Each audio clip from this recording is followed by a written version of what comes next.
आज आपण ओडिसीबद्दल थोडंसं बोलणार आहे. ओडिसीची स्टोरी बघितली तुम्ही किंवा आत्ता नोलनचा सिनेमा जो आला आहे तो जरी बघितला तरी तुमच्या असं लक्षात येईल की भारतीय महाकाव्य जे आहेत त्याच्याशी थोडंसं त्याचं साम्य दिसतं आपल्याला. विशेषतः उत्तर भारतीय महाकाव्य ज्याला म्हटलं जातं की रामायण आणि महाभारत. तर दक्षिणेत पण आहेत, म्हणजे उत्तर भारतीय 2 महाकाव्य आहेत ज्यामध्ये रामायण आणि महाभारताचा समावेश होतो, संस्कृत असणारे. तमिळ 5 आहेत, त्यामध्ये तोलकप्पियम असेल किंवा मणिमेखला असेल किंवा सिलपत्तीकरम असेल आणि अजून 1-2 त्यामध्ये तुम्हाला दिसतात.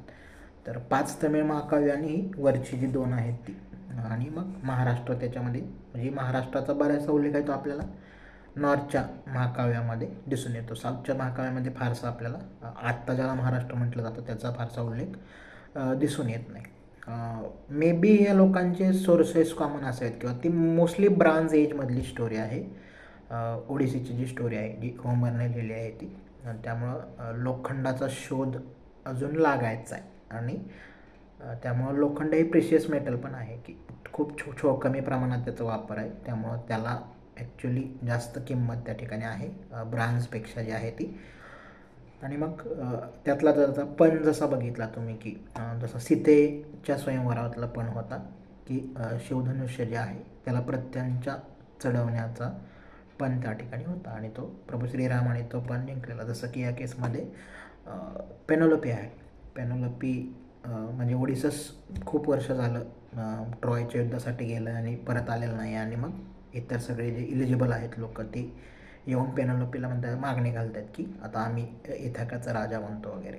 आणि मग त्यात ती जो पण ठेवते तो आपल्याला सिमिलर दिसतो की धनुष्याला प्रत्यंच्या लावणारा जो व्यक्ती आहे त्याच्याशीच मी लग्न करणार, आणि ओडिसीस त्यावेळेस तो तिथपर्यंत पोचलेला आपल्याला दिसून येतं. हे साम्य इथपर्यंतच नाही, खूप आहे. म्हणजे असं की ज्यूस लॉ असं म्हटलं जातं. ज्यूस हा साधारणतः इंद्रांच्या समकक्ष आपल्याला दिसतो. इंद्र देवता जे आहे भारतीय परंपरेमध्ये, भारतीय संस्कृतीमध्ये, तसंच आपल्याला ग्रीक परंपरेमध्ये झूस दिसतो. झूसचा लॉ जसं म्हटलं आहे की treat your guest as a God, की तुम्हाला माहीत नाही की देव कुठल्या रूपानं तुमच्यापर्यंत येईल, त्यामुळं take care of guest, feed your guest and be kind to the stranger, हे साधारणतः ज्यूसचा लॉ ज्याला म्हटलेला आहे. आणि ह्याचा गैरफायदा घेताना लोक दिसतात, जो की ओडिसीसमधला जो व्हिलन आहे. तसं आपल्याला हे मध्ये पण दिसतं की रामायणामधली जी कथा आहे की तो भिक्षा म्हणून मागायला येतो आहे आणि त्या भिक्षा देण्याचा किंवा जो व्यक्ती आहे त्याला, रावण जो आहे तो, त्या भिक्षा देण्यासाठी सीता ती लक्ष्मण रेषा ओलांडून येते, त्याचा तो गैरफायदा घेतो आहे. किंवा अशीच एक सिमिलर स्टोरी महाभारतामध्ये पण आहे की जयद्रथ ॲज अ पाहुणा म्हणून येतो आहे जेव्हा पांडव सगळे वनवासात आहेत. दुर्योधनाचा जो बहिणीचा नवरा जो आहे तो दुश्शलेचा, धृतराष्ट्राचा जो जाव आहे तो जयद्रथ, आणि तो द्रौपदीबद्दल अतिप्रसंग करण्याचा प्रयत्न करतो आणि तिथं भीम आणि अर्जुन त्याला शिक्षा देतात. तर तो पण आपल्याला प्रसंग दिसतो की तो कायम आहे. म्हणजे जसं की आता आपल्या इकडं म्हटलं जातं की अतिथी देवो भव ज्याला आहे की देवाप्रमाणे त्याचे ट्रीट केलं जातं, तर तो आपल्याला ग्रीक कल्चरमध्ये पण दिसणारा मुद्दा आहे. दुसरं आहे की झूस आणि इंद्राचं जे साम्य आहे, तर झूसच्या हातात पण थंडरबोल्ट आपल्याला दिसतं, जसं इंद्राच्या हातात वज्र दिसतं. आणि ज्या काळाबद्दल ही गोष्ट बोलते तर त्यात आपल्याला दिसतं की इंद्राचं महत्त्व खूप आहे वैदिक वाङ्मयामध्ये जे आहेत की सुरुवातीचा जो कालखंड आहे त्यामध्ये. आणि तेच पॅरल त्यामध्ये आपल्याला झूस आहे तो गरुडावर दिसतो. आपल्याकडं गरुड हे विष्णूचं वाहन आहे. मग हळूहळू जसं जशी तुमची भक्ती मुवमेंट पॉप्युलर झाली आणि लॅटर वैदिकपासून पुढं शिफ्ट झालो आपण, तसं आपल्याला इंद्राचं महत्त्व कमी होऊन विष्णूचं महत्त्व वाढलेलं दिसतं, की जे आपल्या भारतीय परंपरेमध्ये पालकत्वाची भूमिका आहे. ब्रह्मा, विष्णू आणि महेश जे म्हटलं जातं की सृष्टी घडवली ब्रह्मानं, तिचं पालनपोषण करण्याचं काम विष्णू करतो, आणि जेव्हा त्याचा विनाश होईल तर ती जी जबाबदारी आहे ती महादेवाकडे, महेश ज्याला म्हटलेलं आहे ते. तर मग विष्णू हे नंतर लॅटरली पॉप्युलराइज झालेले देवता आपल्याला ज्याला म्हटलं की, जसं की आता विष्णूचं दुसरं नाव काय की उपेंद्र नाव आहे. विष्णू उपेंद्र हे विष्णूचं नाव आहे, ज्याला उपेंद्र म्हटलं. आणि इंद्र आणि विष्णूचं टेन्शन आपल्याला कृष्णाच्या अवतारामध्ये पण दिसतं. जी गोवर्धन पर्वताची जी कथा आहे की आपण इंद्राची दरवर्षी पूजा करतो, तर कृष्ण म्हणतो आपल्याला गोवर्धन पर्वतामुळे पाऊस मिळतो, आपण इंद्राची का पूजा करतो, आणि मग त्यावेळेस इंद्राचा कोप होतो आणि खूप पाऊस पडतो, तर सगळे गोवर्धन पर्वताच्या आश्रयाला जातात, अशी ती कथा आहे. तर मग ते आपल्याला इंद्र आणि विष्णू हे जे टेन्शन दिसतं ते आपल्याला कृष्णाच्या कथेमध्ये पण आपल्याला त्या ठिकाणी पाहायला मिळतं. आणि परत तो थोडासा फरक पण आहे की जसं हेलेना ही असं म्हणतात की बाय चॉईस पळून गेलेली होती ट्रॉयचे जे हे आहेत ते पॅरिससोबत जे आहे ती इथं रामायणाच्या केसमध्ये सीतेचं जे आहे ते अपहरण झालेलं आहे, हरण झालेलं आहे. आणि तो आपल्याला कॉमन मुद्दा त्यामध्ये दिसतो की शिवाय ट्रॉय जाळलं होतं, सेम तसं ह्या केसमध्ये लंकाही जाळलेली होती. हा पण त्यातला महत्त्वाचा मुद्दा आहे. फरक एवढाच आहे की ट्रॉय हे पूर्ण म्हणजे टू डस्ट ज्याला म्हटलेलं आहे की पूर्ण त्याची राख रांगोळी होईल असं जाळलेलं होतं. रावणाचा वध झाल्यानंतर बिभीषण लंकेचा राजा बनला, त्यामुळे ते पूर्णपणे जाळलेलं नाही, ते फक्त हनुमानाच्या त्या कथेपुरतं आपल्या लक्षात, हनुमानच्या कथेतून लक्षात येतं की त्याची शेपटी जाळायचा प्रयत्न केला आणि मग पूर्ण हनुमानाने पूर्ण लंका आहे ते आपल्याला जाळलेलं दिसते.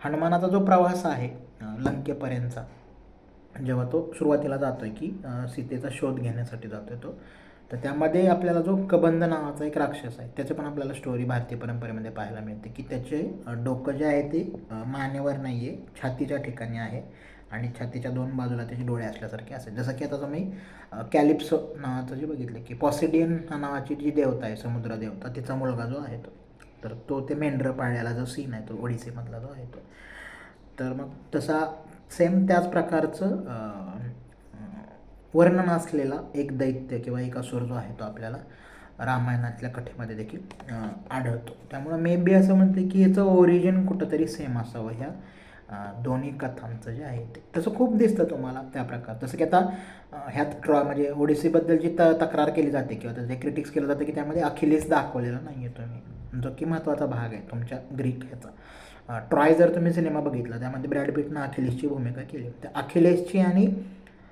कर्णाची स्टोरी थोडीशी सेम आपल्याला दिसते की म्हणजे अखिलेसची जी माता होती ती देवता होती आणि तिला असं वाटत होतं की मी देवता आहे परंतु माझा पुत्र मानव आहे आणि मग आज ना उद्या तो मरणार, मग तो मरता कामा नये म्हणून तिनं ज्याला म्हटलं जातं की आपल्याकडं जशी वैतरणा नदीची कन्सेप्ट आहे की जो आपलं जीवित लोकांचा जो प्रदेश आहे आणि मृत लोकांचा प्रदेश आहे ह्याच्यामध्ये एक नदी आहे, तिचं नाव भारतीय परंपरेमध्ये वैतरणा असं आहे की प्रत्येकाला ती क्रॉस करायला लागते मृत्यूनंतर.